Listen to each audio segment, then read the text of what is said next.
Então, eu não sei se todo mundo viu, mas na quarta-feira o ministro Xande pegou as matérias que estavam vinculadas ao tema Arthur Lira fez um carinho reverso na ex-esposa e... Esteja censurado, rapá. Pra que ele foi fazer isso de novo?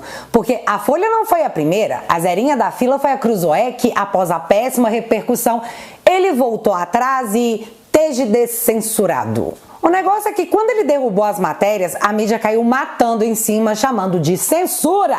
E galera, Mônica Bergamo postou em seu Twitter que era censura sim. Olha onde as coisas chegaram, Mônica Bergamo. E todo mundo sabe uma coisa muito importante dita por uma ministra da Suprema Corte, certo? Nós temos uma jurisprudência no Supremo Tribunal Federal, na esteira da Constituição, no sentido do impedimento de qualquer forma de censura.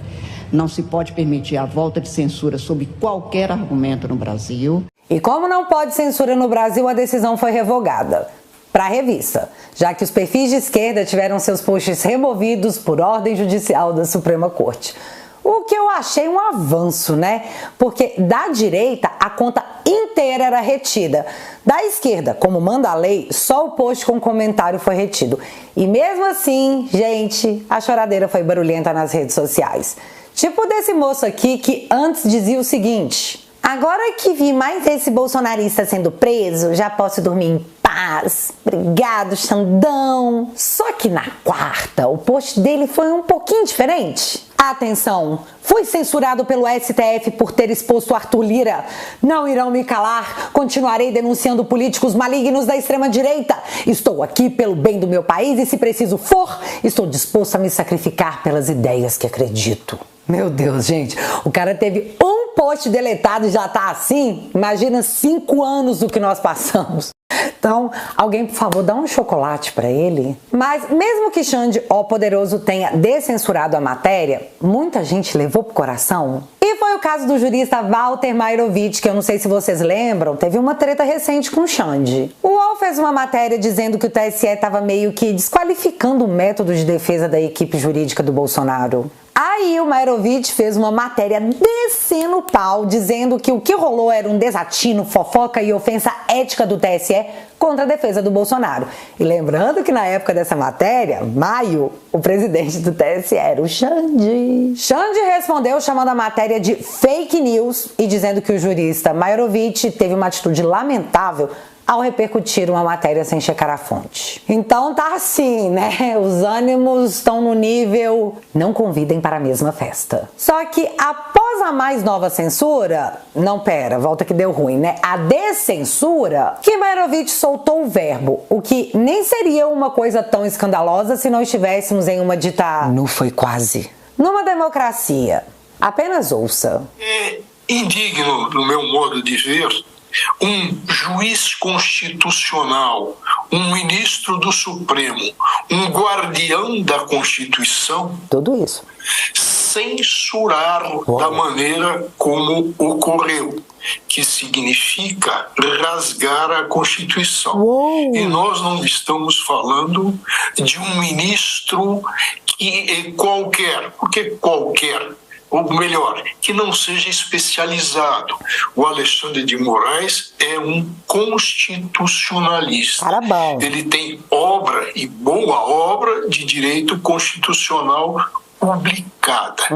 Então, se esse recuo do Moraes, como você coloca, apaga, passa a borracha, como ele quis passar a borracha no que aconteceu com o Lira e sua ex-esposa, se esse passar da borracha faz com que ele caia fora do artigo 39. Impeachment. Então, isso tem que ser analisado à luz do que? Da política, porque o impeachment, na realidade, gera um processo e um julgamento político. Pacheco não vai deixar. Outro ponto, e é o final, o ministro Moraes, pela maneira com que atuou. Nós não estamos falando de um leigo, nós estamos falando de um jurista do porte do Moraes. Pode gostar ou não dele. A gente como ama. se pode gostar ou não,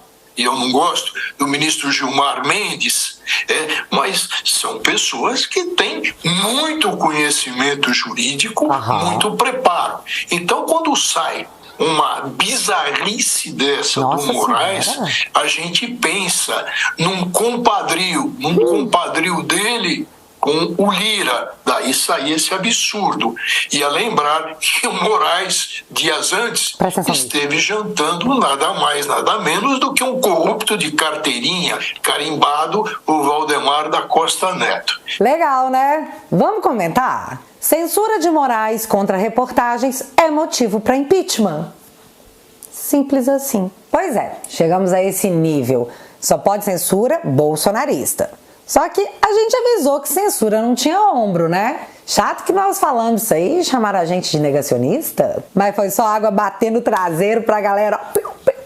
Oh, meu Deus! Só que o jurista encerrou a fala dizendo que Alexandre se encontrou nessa semana com Valdemar da Costa Neto, presidente do PL. E vale lembrar que o Alexandre multou o PL de Valdemar em 22 milhões e recentemente mandou prender o mesmo Valdemar.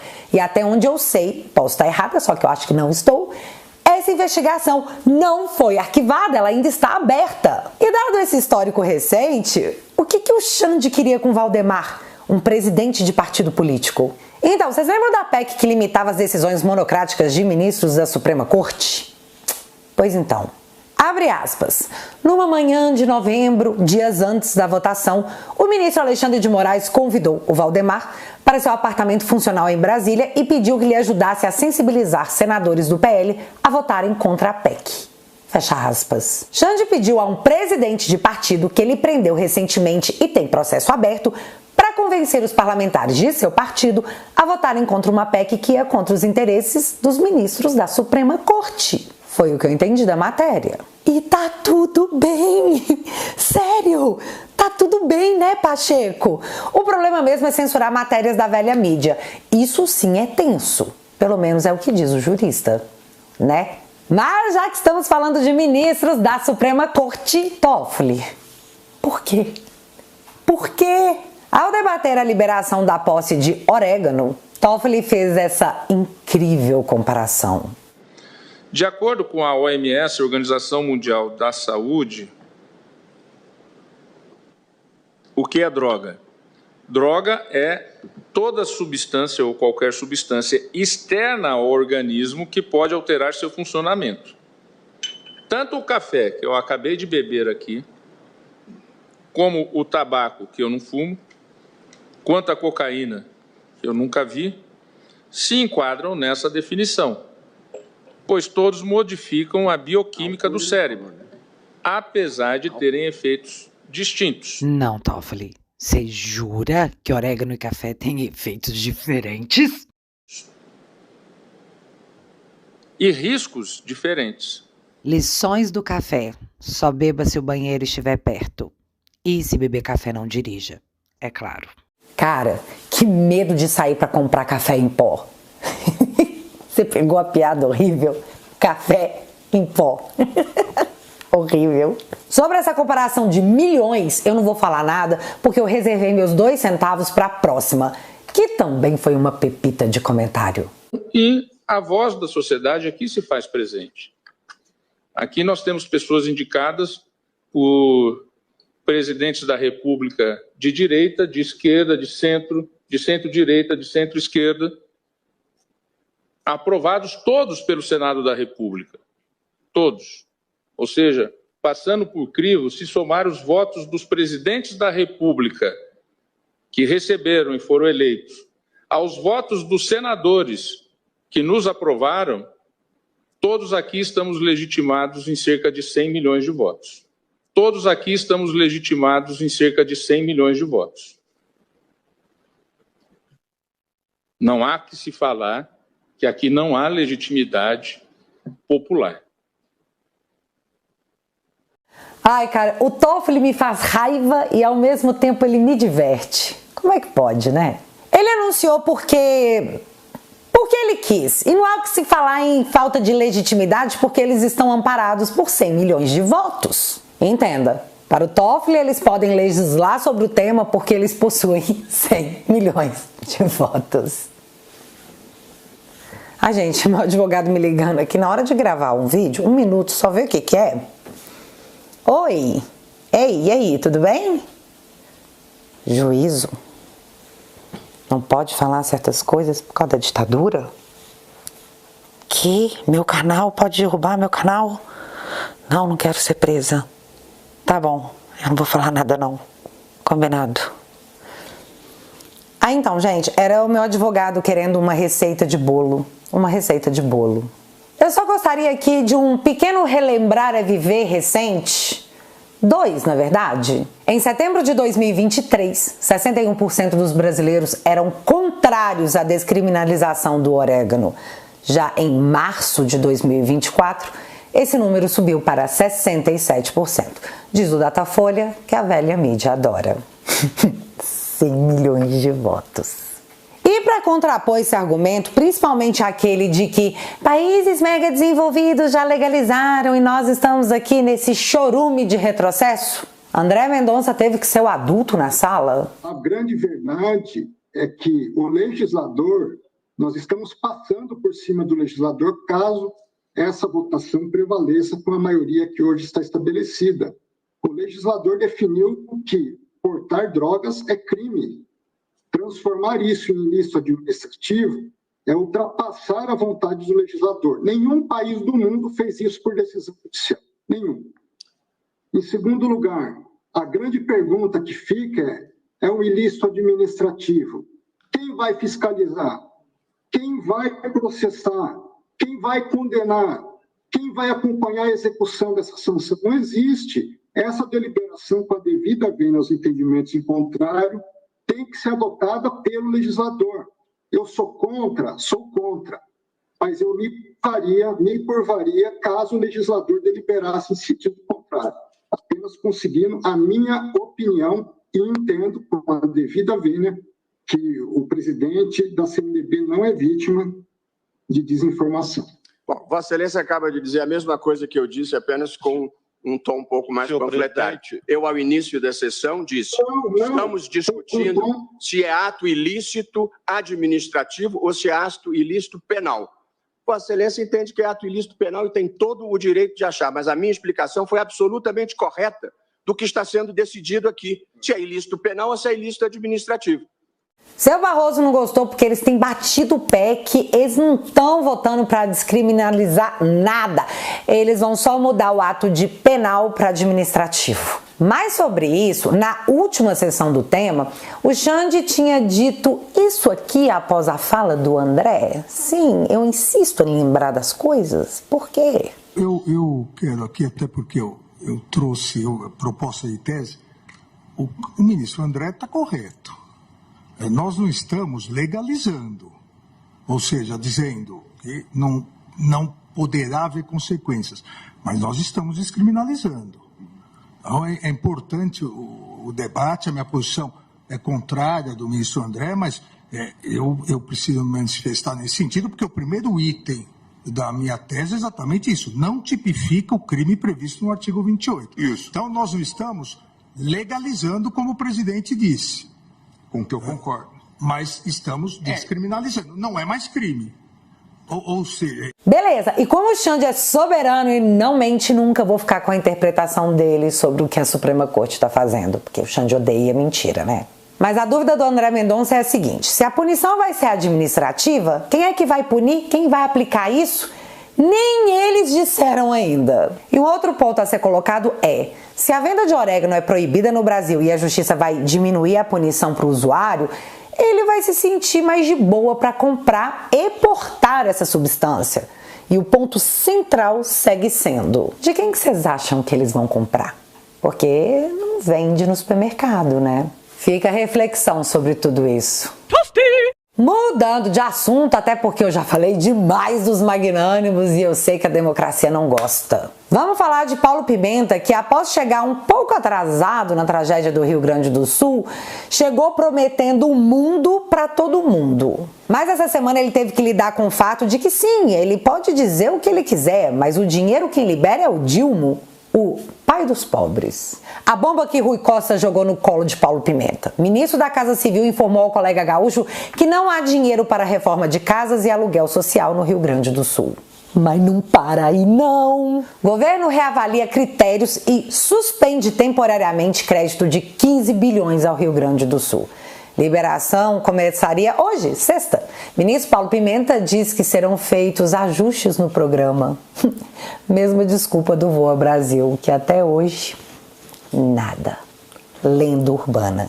Lembrando que nessa semana o governo Dilma ofereceu um desconto de 50% nas multas bilionárias das empreiteiras que fizeram um acordo de leniência e muitas delas delataram o próprio Dilma. O governo está abrindo mão de uns bilhões que poderiam ir para o Rio Grande do Sul. Vai fazer o que se ele prefere taxar a blusinha enquanto desampara um estado vítima de uma tragédia para beneficiar bilionário? É ou não é o pai dos pobres? Mas o povo do Rio Grande do Sul resolveu falar e falar na cara do ministro porque eles são desses. Eu tenho plena consciência que a minha empresa não vai conseguir crédito, porque eu já estou alavancado. Assim como a maioria dos empresários estão aqui hoje, né? Então, na verdade, isso aqui acaba sendo mais uma propaganda dos bancos do que realmente solução na prática. Tá? Foi informado na grande mídia que teria 2 parcelas a mais do seguro-desemprego. E eu mesmo, por leiguice, um dia atrás da informação, falei para eles, já vamos fazer agora que nós seguramos o seguro-desemprego, tem 2 parcelas a mais. Até que eu fui informado pelo contador. Tu leu as letras miúdas? A data de corte para acrescentar as 2 parcelas é dia 5 de maio. 5 de maio foi num domingo. A enchente começou em Porto Alegre de sexta para sábado, entre o dia 2 e dia 3. 3 e 4. Então eu digo assim, cara, são certas coisas que são divulgadas na mídia que não tem como deixar nós sem ficar revoltado. É inadmissível uma coisa dessa. Eu acabei fazendo a rescisão dos meus colaboradores, eles vão receber com sorte 5 parcelas. Tá? Isso é um ponto também que eu gostaria que o ministro respondesse. O que está errado não é o governo disponibilizar o dinheiro, e sim a regra com que ele está disponibilizando. Qual é a regra que veio do governo federal? A regra é bem simples, o dinheiro está vindo do governo federal para os municípios que estão em estado de calamidade. Me corrija se eu estiver errado. Por que então empresas que não foram afetadas conseguem o recurso e as empresas que ficarem embaixo d'água não conseguem o recurso? Tá? 15 bilhões, que é o total, acho que foi precisado aqui para os empréstimos. Tudo bem, mas 15 bilhões do tamanho do estado do Rio Grande do Sul, que ele gera e o que ele produz, tudo bem, vamos lá. Eu não recebi nada, acho que mais de 90% do pessoal que não recebeu nada. Isso é praticamente esmola para o tamanho do prejuízo que aconteceu no estado por culpa do governo federal.